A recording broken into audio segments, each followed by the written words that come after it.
Kata beliau rahimahullahu taala, bab man ahaqqun nas bi husni suhbah. Ya. Kata beliau, bab siapa manusia yang paling berhak untuk mendapatkan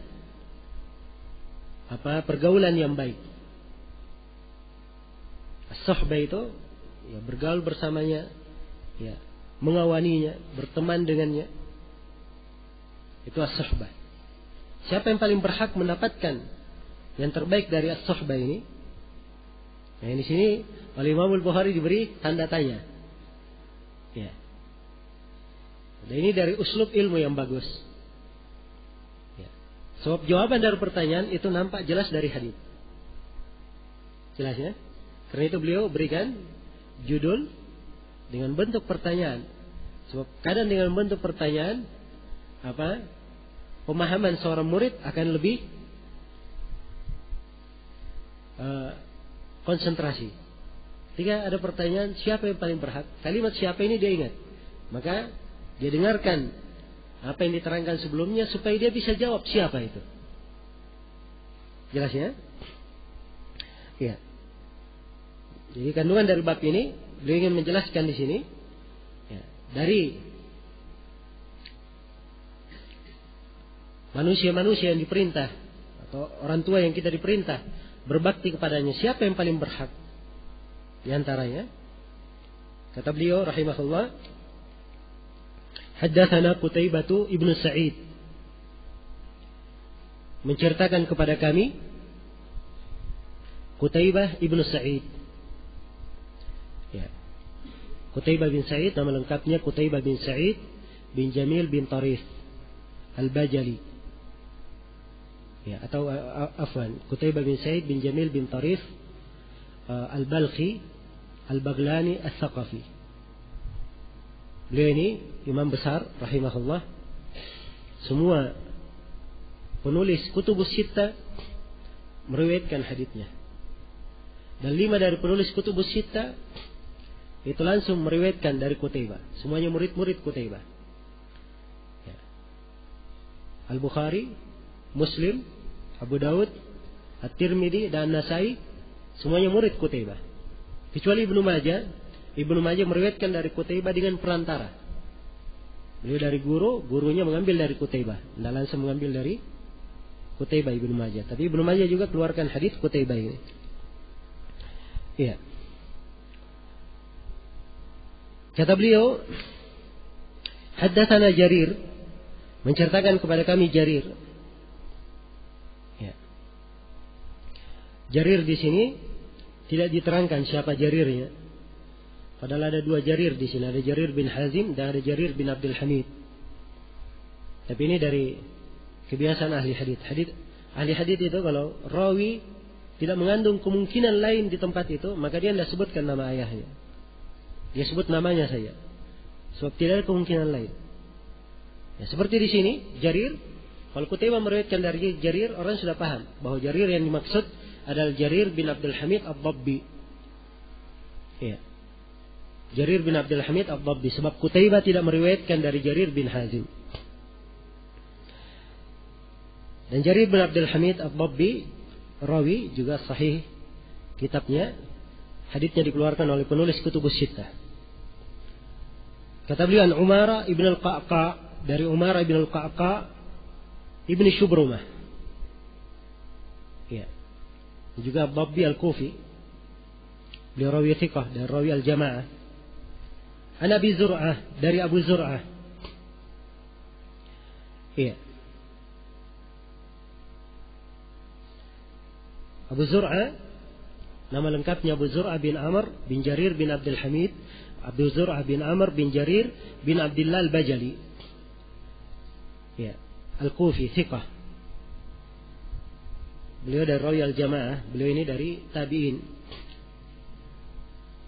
Ya, di tingkatan yang kedua dari tingkatan tabi'in. An Abi Hurairah, dari Abu Hurairah radhiyallahu taala an.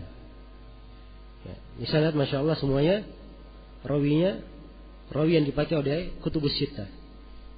Ya, penulis 6 buku. Kutubus sittah istilah ya. Bukhari, Muslim, Abu Daud, At-Tirmidzi, An-Nasai dan apa? Ibnu Majah. Jadi seluruh penulis kutubus sittah memakai rawi-rawi yang dipakai di dalam hadis ini. Annahu qala, Abu Hurairah berkata, Ja'a rajulun ila Rasulillah sallallahu alaihi wasallam. Datang seorang lelaki kepada Rasulullah sallallahu alaihi wasallam. Ya, Abu Hurairah sahabat yang paling banyak meriwayatkan hadis. Ya, sahabat yang paling banyak meriwayatkan hadis Rasulullah sallallahu alaihi wasallam. Ya. Ada 7 orang sahabat yang meriwayatkan hadis lebih dari 2000. Secara berurut, yang pertama adalah Abu Hurairah. Ya, 7 orang ini disebut oleh Suyuti dalam Alfiyah beliau dengan 2 bait syair. Kata beliau, al-mukthiruna fi riwayatil athar Abu Hurairah yalihi ibnu Umar. Ya. Kemudian kata beliau, wal bahru al-Khudri wa Anasun, wa Anasun wal bahru kal Khudri wa Jabirun wa zaujatun Nabi. 7. Tasyuti al-mukthiruna fi riwayatil athar. Rawi yang paling banyak meriwayatkan hadis. Abu Hurairah yang pertama, yalihi ibnu Umar. Setelahnya adalah Ibnu Umar. Yalihi ibnu Umar. Setelahnya adalah Ibnu Umar. Kemudian yang ketiga Anas. Anas bin Malik yang ketiga. Yang keempat adalah Al-Bahru. Lautan. Siapa yang digelari lautan?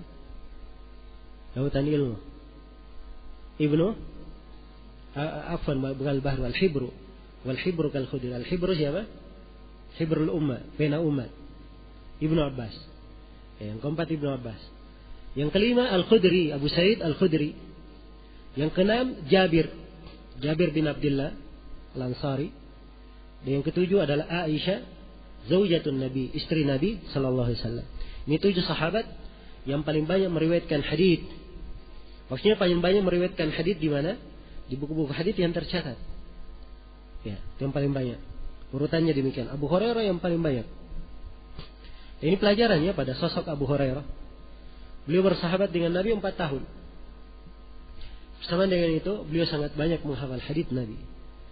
Bisa dibayangkan bagaimana keseriusan beliau selama 4 tahun ini di dalam mempelajari.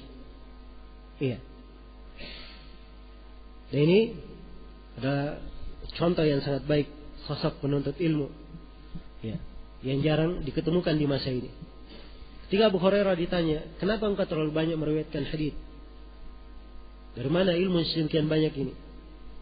Ya, beliau bercerita bahwa adalah kaum Muhajirin dan Al-Ansar, mereka banyak sibuk di pasar. Ya. Adapun saya mulazamah dengan Nabi sallallahu alaihi wasallam, ya, dan dalam keadaan saya lapar.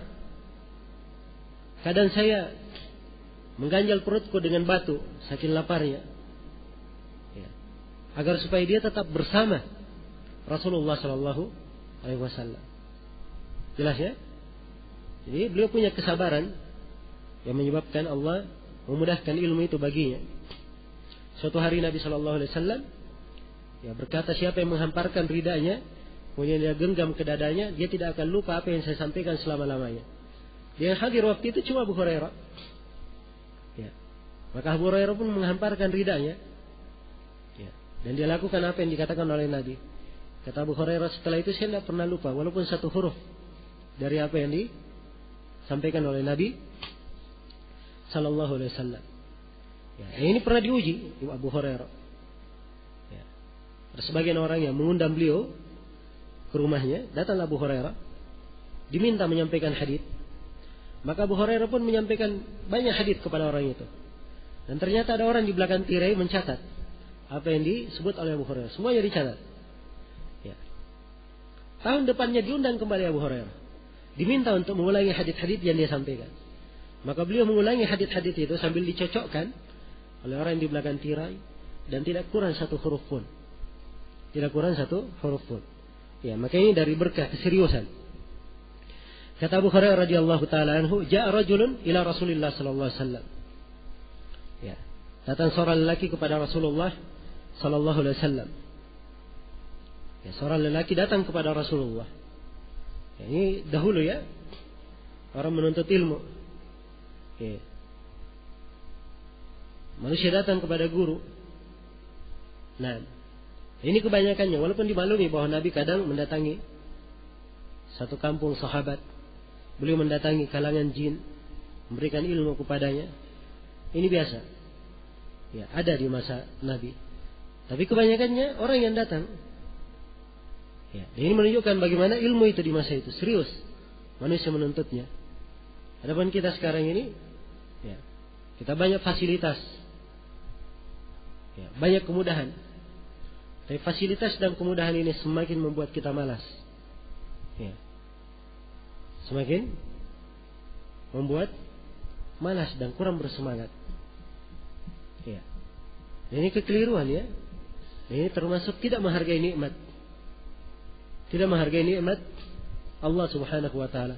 Harusnya orang yang diberikan kemudahan oleh Allah, ya, dia manfaatkan kemudahan itu pada apa yang membantunya mendekatkan dirinya kepada Allah Subhanahu wa taala.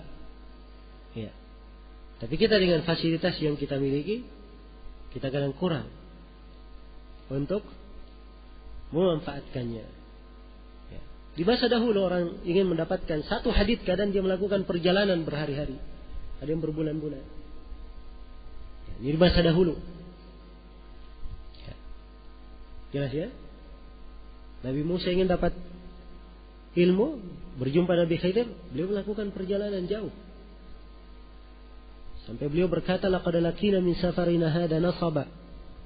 Sungguh kami telah menjumpai dalam perjalanan ini keletihan, suatu hal yang sangat meletihkan. Beliau Nabi, ya, ulul azmi, lebih utama lagi dari Nabi Khidir. Tapi Nabi Khidir punya ilmu yang tidak diketahui oleh Nabi Musa. Beliau datang. Imam Al-Bukhari menyebutkan kisah Jabir yang mendatangi Abdullah bin Unais hanya untuk memperjelas satu hadits yang beliau hafal. Ya, benarkah hadits itu seperti yang dihafal atau tidak? Dan ini untuk memperjelas ini beliau melakukan perjalanan 1 bulan penuh. Sampai di rumah Abdullah bin Unais, dia tanya, saya hafal dari Nabi begini.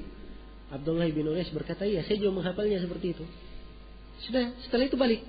Hanya untuk satu hadits saja, perjalanan 1 bulan.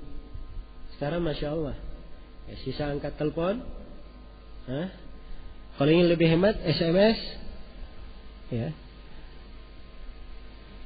Banyak kemudahan. Tapi bersama dengan itu, kemudahan-kemudahan ini bukan semakin mendekatkan diri kepada Allah, tapi semakin melalaikan. Ya. Membuat seorang itu malas. Ya. Karena itu ini dari hal yang perlu kita renungi dan kita perhatikan.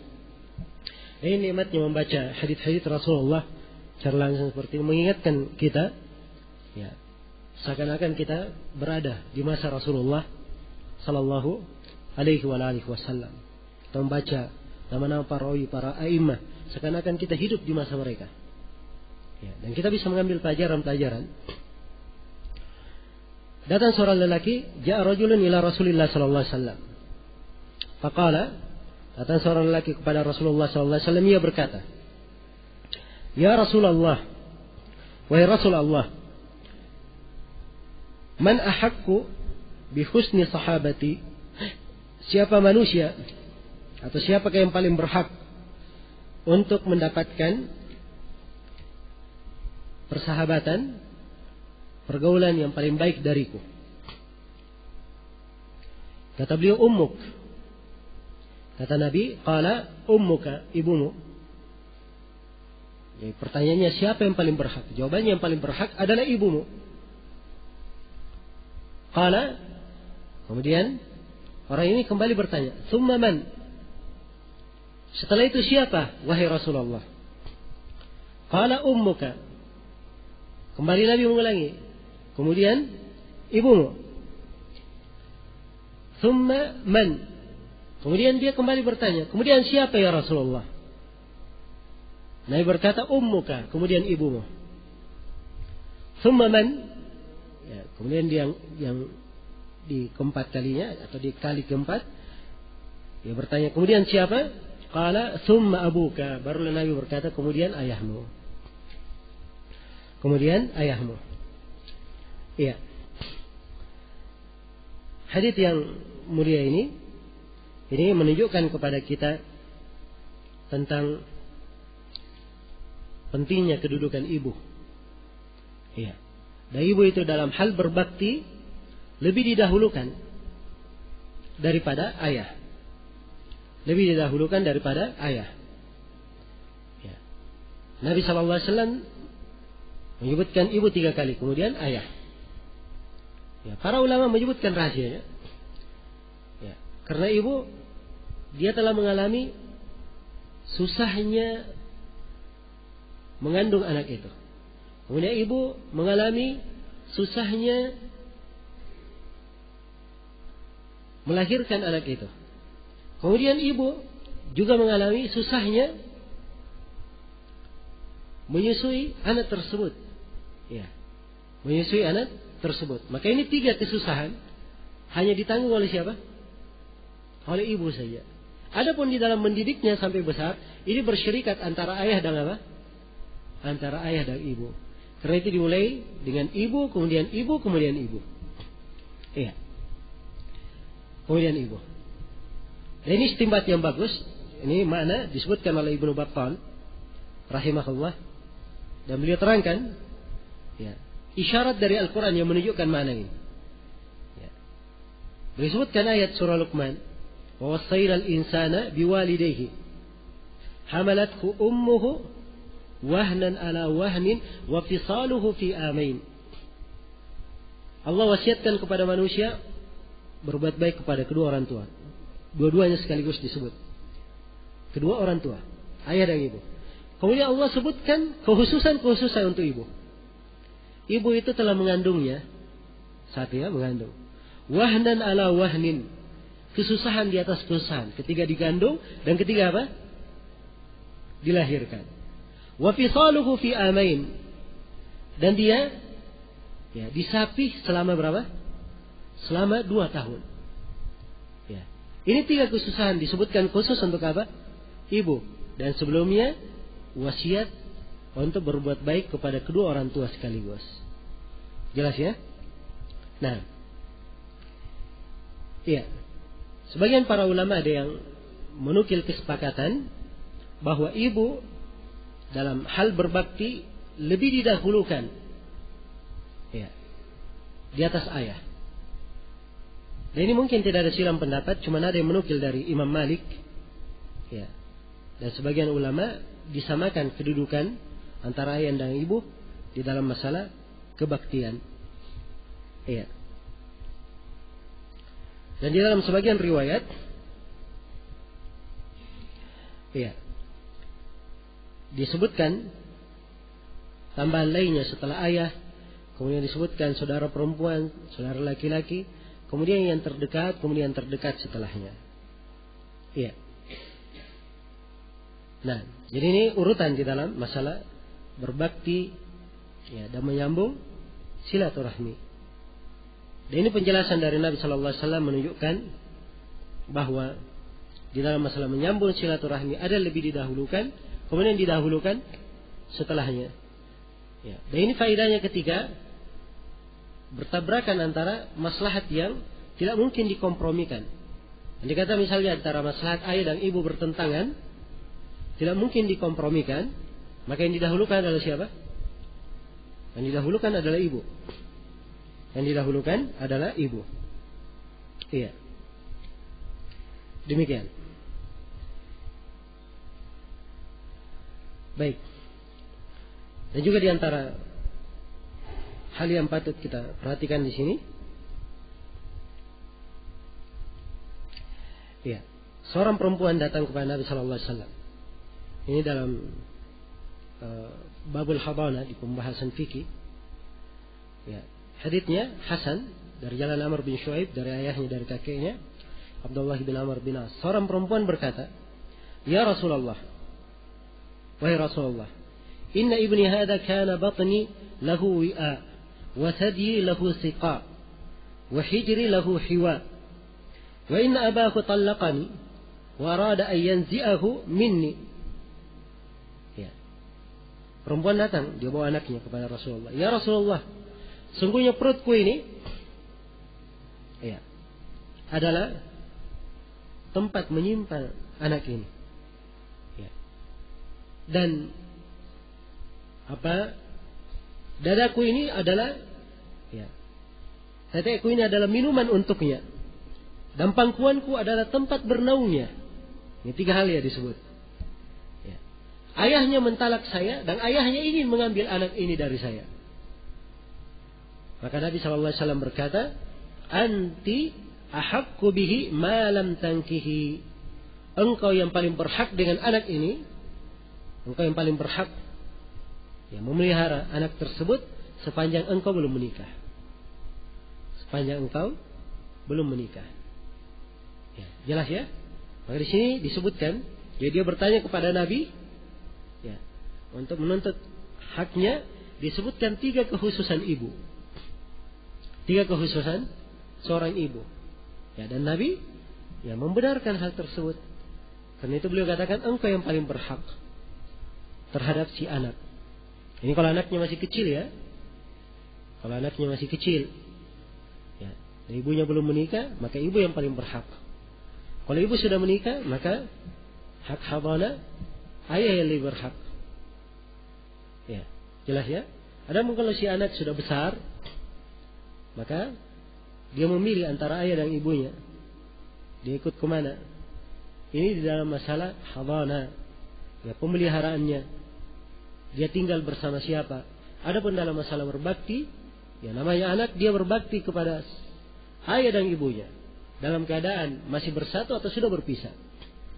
Jelas ya? Baik. Selesai di sini pembahasan terkait dengan hadits ini.